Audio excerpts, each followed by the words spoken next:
Okay, Tanner, let's look at your freshman survival guide. Remember that we have two goals, two things that I'm grading you on for this one. One is writing with a sense of exigence. That's urgency or a sense of I have something important to say, the point of the point, the why I'm telling you this. And then also we've been asked to use sentence beginnings with present participle phrases. That's a horrible way to say that. Let me try again. I've been asking you to begin your sentences, at least a couple of them, with a present participle phrase. The overall goal there is sentence variety. Okay, so let's read through this. Freshman Survival Guide. Being a freshman in high school may come across to you as difficult, not because the classes you take are harder, but because the expectations of you are higher. Man, I like that beginning sentence. Teachers expect you to mature to the level such that as upperclassmen, teachers will not tolerate most of the things you got away with in junior high, and they expect you to act like a young adult. Yelling in the hallway, talking while the teacher's talking, having your mind in the gutter, all of these things are what teachers will not tolerate. Having said that, the problems freshmen face, such as having the money to eat somewhere, most freshmen look forward to going off campus for lunch and spend all their money at Allsup's or Subway during lunch. Don't make this mistake and go somewhere like Allsup's every day for lunch. Go home, you will save your money, you will feel a little stress-free. Okay, so let's talk about exigence. I think you really laid out the case there that the expectations are higher and that they need to pay attention to what you have to say. All right, so teachers expect you to mature. Your expectations are higher. I like that. Teachers will not tolerate. Good. That's an excellent word choice. They expect you to act like a young adult. Yelling in the hallway, talking. All these teachers will not tolerate. Be careful there.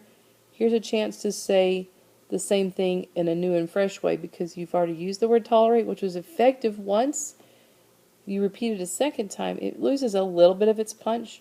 You can go with some other choice there. You can say teachers will not put up with this. Teachers will not allow this behavior. Just say it in a fresh way so that you don't repeat yourself. Again, our overall goal there, remember, is sentence variety, even though we're talking about exigence at the moment. Okay, having said that, problems freshmen face, such as having the money to go eat somewhere, careful, because right here, I think you ended that sentence before you completed a thought.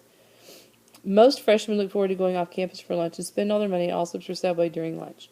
Don't make this mistake. And that would be a period right there. End it. Well, that's a really powerful short sentence, and sentences can be powerful and short. Then you would start your next sentence by beginning right here. Do not go somewhere like Allsup's every day for lunch.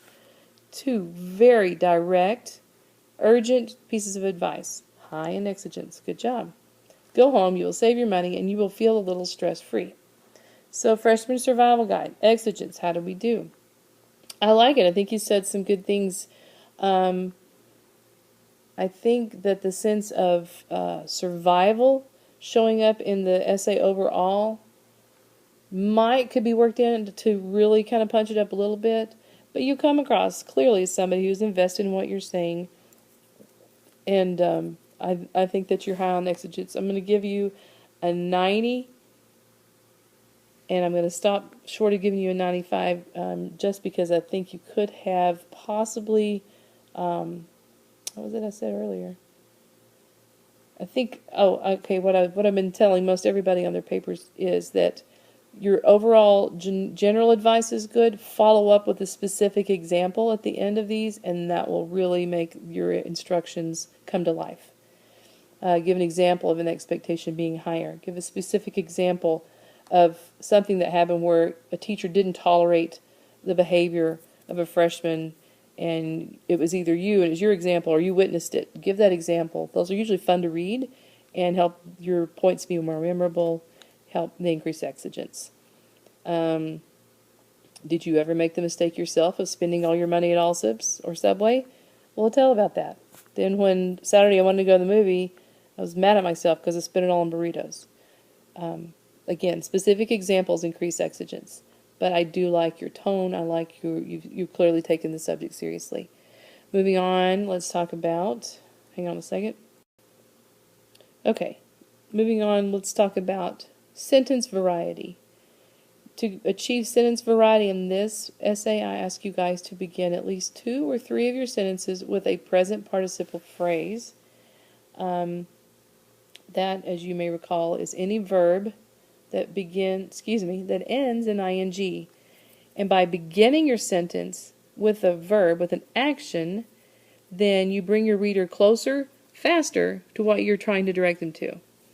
So I see being, I see having, and let's see, a couple of other sentences start with teachers. Teachers expect you. Having said that, most freshmen don't make this mistake. Okay, so I see 2 sentences that begin with a form of a participle. And I'm going to give you credit for doing what I ask you to do. Now I'm going to nudge you to take it to another step the next time we write. The present participle phrase, the purpose there is to bring the reader into the action of the sentence first. And look at the word being and look at the word having. And I think you'll see that both of those, although they, yes, are a present participle verb, they aren't an action. Being is not an action. And having said that, the way the word having is used there, isn't an action. Okay?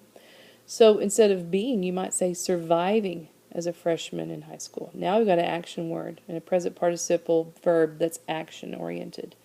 Having said that, problems freshmen face, what about you taking that word face, that's an action verb, and putting it here.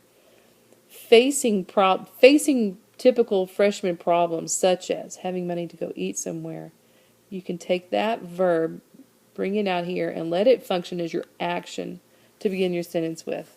It's just a powerful way to, again, bring the action in the direction you want your readers to go, to get them quicker. Because if the first word of your sentence brings you to the action, that's a great thing. It's an effective way to write. And you clearly are a confident writer, and I think you can incorporate that really easily. One final thing to say before I give you the grade on that is that, remember, your goal isn't to make sure you always have sentences that start with present participle phrases. You do need those. They're effective. But the overall goal of using these is to get this, sentence variety, so that you don't have sentences that all begin the same. What if all your sentences were, don't make this mistake, do not go somewhere, go home?